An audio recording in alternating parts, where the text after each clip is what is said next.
Hello friends, कल हमने राज्यपाल टॉपिक के 15 क्वेश्चनों की चर्चा की थी। आज उसके आगे के क्वेश्चनों के बारे में हम चर्चा करते हैं जो हर एग्जाम में बार बार पूछे जाते हैं। तो उन टॉपिक वाइज टेस्ट सीरीज के अनुसार हमारा आज की क्लास का क्वेश्चन है कि राज्य विधानमंडल के अनुमोदक के बिना राज्यपाल द्वारा जारी अध्यादेश कितनी अवधि के लिए लागू रहेगा। राज्य विधानमंडल के अनुमोदक के बिना यानी कि राज्य विधानमंडल की अनुमति नहीं है, उसके बाद राज्यपाल द्वारा जो अध्यादेश जारी किया जाता है वो कितनी अवधि के लिए लागू रहता है। 6 सप्ताह के लिए। 6 सप्ताह के अंदर अंदर राज्य विधानमंडल की अनुमति लेना आवश्यक है। राष्ट्रपति किसकी सलाह पर किसी राज्य के राज्यपाल की नियुक्ति करते हैं? तो राष्ट्रपति किसकी सलाह पर है वो राज्यपाल की नियुक्ति करते हैं? तो प्रधानमंत्री की सलाह पर। अगला कि राज्यपाल द्वारा जारी किए गए अध्यादेशों पर कौन सी कार्रवाई आवश्यक होती है? राज्यपाल द्वारा जब अध्यादेश जारी किया जाते हैं तो उस पर कार्रवाई कौन सी आवश्यक होती है? लोकसभा की स्वीकृति, प्रधानमंत्री की स्वीकृति या राष्ट्रपति की स्वीकृति या राज्य विधानमंडल की स्वीकृति? तो राज्य विधानमंडल की स्वीकृति आवश्यक होती है, तभी राज्यपाल द्वारा अध्यादेश जारी किया जाता है।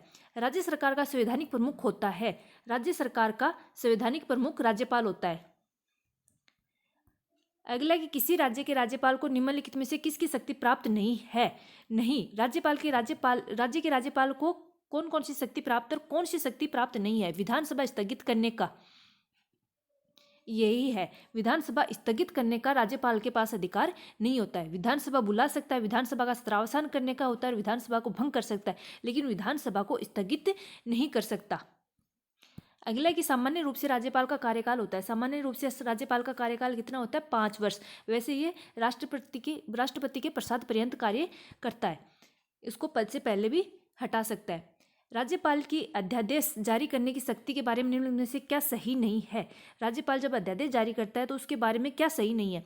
अध्यादेश की शक्ति का प्रयोग तभी किया जा सकता है जब विधानमंडल सत्र में न हो। सही है। अध्यादेश जारी करने के लिए मंत्रियों की सहायता और सलाह की आवश्यकता नहीं होती। होती है। मंत्रियों और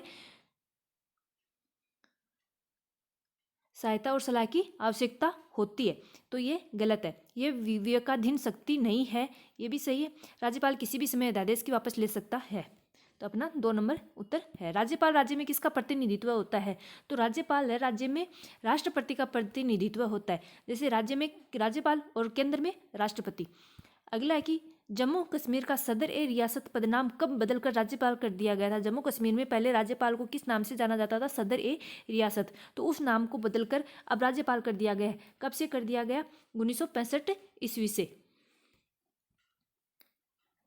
अगला क्वेश्चन है जम्मू कश्मीर के राज्यपाल को कौन नियुक्त करता है? तो जम्मू कश्मीर का जो राज्यपाल है उसको नियुक्त कौन करता है? भारत का राष्ट्रपति ही उसे नियुक्त करता है। गवर्नर द्वारा जारी किया गया अध्यादेश किसके द्वारा मंजूर किया जाता है? गवर्नर द्वारा जब अध्यादेश जारी किया जाता है तो उसको मंजूरी किसके द्वारा दी जाती है?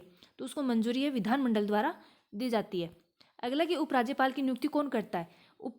राज्यपाल की नियुक्ति राष्ट्रपति करता है, तो उपराज्यपाल की भी राष्ट्रपति करता है। अगला कि विधानमंडल द्वारा पारित किसी विधेयक के संदर्भ में राज्यपाल का क्या निर्णय ले सकता है? यानी विधानमंडल द्वारा पारित विधेयक है उसके संदर्भ में राज्यपाल क्या निर्णय ले सकता है? पुनर्विचार के लिए विधानमंडल वापस भेज सकता है या स्वीकार कर सकता है, तो है स्वीकार कर सकता है। राष्ट्रपति की स्वीकृति के लिए सुरक्षित रख सकता है, सभी कर सकता है। वह पुनर्विचार के लिए भी वापस भेज सकता है, वह स्वीकार भी कर सकता है या अस्वीकार भी, कोई बाध्य नहीं है कि वो स्वीकार ही करे। राष्ट्रपति की स्वीकृति के लिए सुरक्षित भी रख सकता है, सभी काम कर सकते हैं, सभी निर्णय उसके अधिकार क्षेत्र में आते हैं। राज्यपाल पद पर बना रहता है किसके प्रसाद पर्यंत? तो राष्ट्रपति के प्रसाद पर्यंत पद पर बना रहता है। अगला और लास्ट क्वेश्चन है कि निम्नलिखित में से कौन सा कथन सही नहीं है? राष्ट्रपति किसी भी समय राज्यपाल का उसके पद से पदच्युत कर सकता है। सही है, यानी कि प्रसाद राष्ट्रपति के प्रसाद पर्यंत कार्य करता है। राज्यपाल की पदावधि प्रधानमंत्री की इच्छा पर निर्भर करती है। नहीं, ये गलत है। राष्ट्रपति की इच्छा पर निर्भर करती है, न कि प्रधानमंत्री की इच्छा पर। अगला, सामान्य रूप से राज्यपाल का कार्यकाल 5 वर्ष का होता है। ये भी सही है। राज्यपाल की पदावधि राष्ट्रपति की इच्छा पर निर्भर करती है। ये भी सही है। इसी के साथ क्लास समाप्त होती है। पसंद आई हो तो लाइक करें, शेयर करें, कमेंट करके जरूर बताएं। अगर अभी तक चैनल को सब्सक्राइब नहीं किया तो द स्टडी पॉइंट के नाम से चैनल उसको जरूर सब्सक्राइब करें।